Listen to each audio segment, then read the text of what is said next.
So we've talked a lot now about the game's aspects and the skills and the players and that. Tell me a little bit more about yourself so people who really want to get to know the producer, they're watching this to get to know Eric, get to hmm know where do you live and what do you do for fun? What are your hobbies outside of when you get to actually take a break from work and go play? Okay. Well, I'm 25 years old. I grew up in Massachusetts, north of Boston, and that's where I'm living now, a town called Newburyport on the eastern seaboard. Um, I went to the University of Massachusetts Amherst, where I graduated with a Bachelor of Science in Biochemistry. And I am currently doing my MBA at Northeastern University in Boston. Is that a Uh, remote degree or are you living in Massachusetts right now? No, I'm living in Massachusetts right now. So Okay. I was living in the city of Boston up until recently, but I'm continuing my education within the city. So I'll be finishing that up sometime in the next uh, 10 months or so. Hmm. As far as my activities outside of work, I'm a fencer, so I'm a saber fencer, which is a little interesting. Yeah. I do a lot of running. I do a lot of general exercise things, I guess. We recently started a fitness club on the Aetolia forums, which is kind of an Yeah. interesting little experience. So we'll see how that goes. Have you Uh, tried doing like a Facebook group as well? yeah, that might be something that we do if we get enough participation. I like to I like to try to do things that are motivating for people, and I think we've used a service that incorporates a lot of game elements into sort of the fitness regimen that people are going through. So we'll see if that actually gets a loyal following or not. But just a little experimental thing. Beyond that, I have a lovely dog named Luna we recently got. My fiance and I just got engaged this past Saturday, Oh, which is great. congratulations. Thank you very much. I guess those are kind of the major points. That's me. So if someone is a avid fencer and they see this video, they should look you up, track you down, Yeah, come please do. spar with you. I'm just looking for a new boat, so Is that a college activity, fencing? Is that yeah, when I was in at UMass Amherst is where I began that sport, and I've kept it up to some degree. Though really, at this point, I'm way out of practice. So I'm sure anybody who's watching this video and thinking, "Yeah, fencing," would wreck me, but that's all right. like he zapped me once? I'm gonna track him down Yeah, and exactly. fence him. Right. Oh, So that sounds like a lot of fun, though. You sound like you're very active and you're doing a lot. Do you have some plans with this degree? You went back to school. Is that? Do you have business plans? yeah, I think that for me, coming from it's a very different background that I have. Like I said, as a biochemistry major, and I have worked at research labs for most of my life, and doing everything in Aetolia has been an incredibly rewarding experience. And seeing that, I'm kind of really trying to develop my business acumen so that I can be a better asset for Iron Realms as a company. Right. Um, that's definitely an area I definitely would like to try to keep going with Aetolia, and at the same time, hopefully in the future, increase my role in Iron Realm so that I can really help shape the future of the company. And I think that that's what I'm ultimately hoping to get out of my MBA. Oh, that's very wise.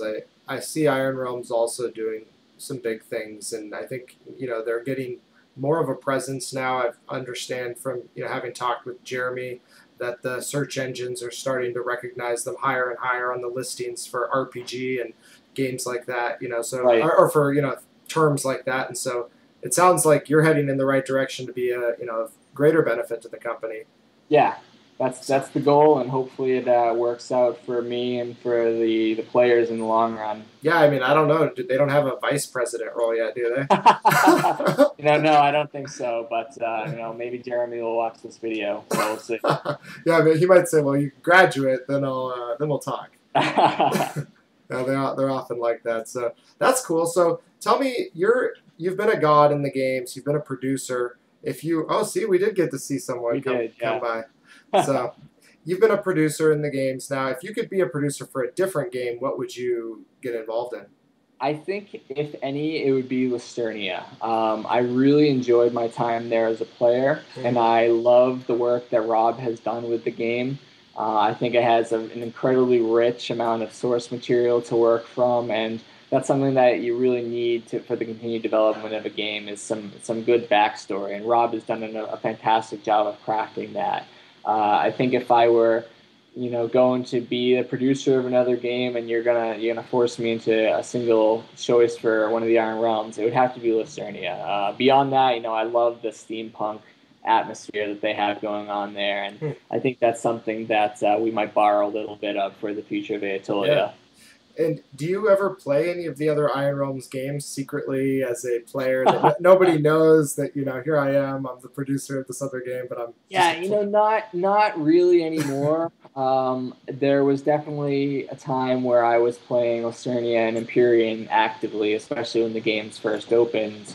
But you just don't really have time for it at this point. Being a producer for Aetolia, I'm always trying to be thinking Aetolia all the time, and anytime that I want to be involved in a role playing experience or anything like that, I can do that through with almost anybody in the game that I would want to in Aetolia just by either as my god character or through interactions with using an NPC, using a non-player character. right. So as much as I've enjoyed my time as a player, it's also very difficult to step back and not view everything that's going on from a more game design perspective, and that Mm-hmm. can make it a little bit more difficult than it used to be to enjoy things. Mm-hmm. Yeah, that totally makes sense. If you were to talk to your players that play Aetolia right now and tell them that there was something maybe to look forward to, you talked about some upcoming, new classes and some of that. Yep. What are some other things that might interest them? Maybe they've been giving you feedback and you've taken that and then done something.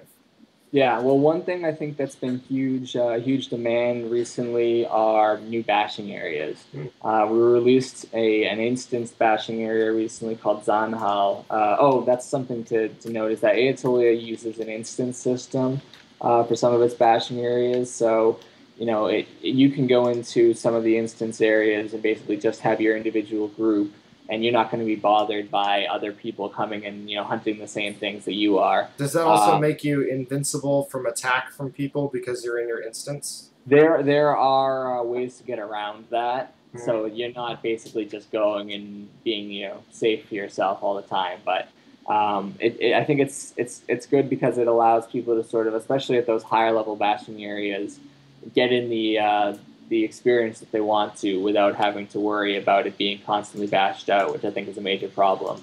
That being said, one thing that we're really pushing for is a lot of brand new bashing areas. We have, I think, upwards of 20 areas currently in development, and most of them are they're all built out. They're just being populated at this point. That are Wow. dedicated bashing areas. Primarily, those are going to be on the new continent of Albedos.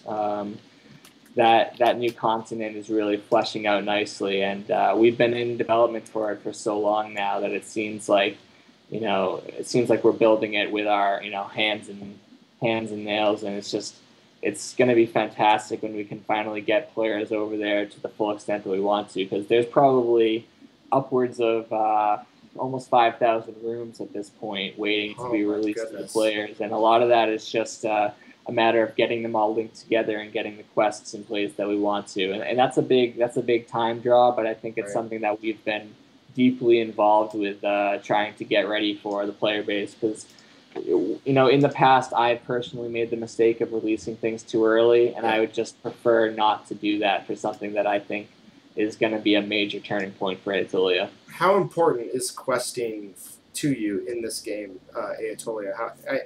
Some games are more quest focused than others. Like Yeah, Lacernia is big time on quests. right. Yeah, I think that Listernia has done a great job of making quests an important aspect of sort of the day to day life in Listernia. Um, that's something that Aetolia is really going to try to push more. We definitely view intricate and involved quests as being an interesting experience for players, so we want to try to provide that wherever possible. we also want to try to borrow from some of those conflict mechanic aspects of the quest lines that you see in Listernia, where you can really make an impact on how the world is shaped up and how things are developing for some of these NPC populations through these major quest lines. We also have a lot of extensive quests currently in place that I think are interesting in that it requires some basic quest line to be completed before you even have access to some of the more interesting areas of the game. Things like that are cool because it really gives a sense of community for players trying to learn the quests from one another and help one another out to be able to get to that point. So it's definitely something that I think I personally and our community of the volunteers are pushing for into the future, is to try to be more involved with the quest system. And these volunteers, are they players or these gods in the game or Solani? What is that? Yeah, so when I say volunteers, I'm specifically talking about our gods and our Solani.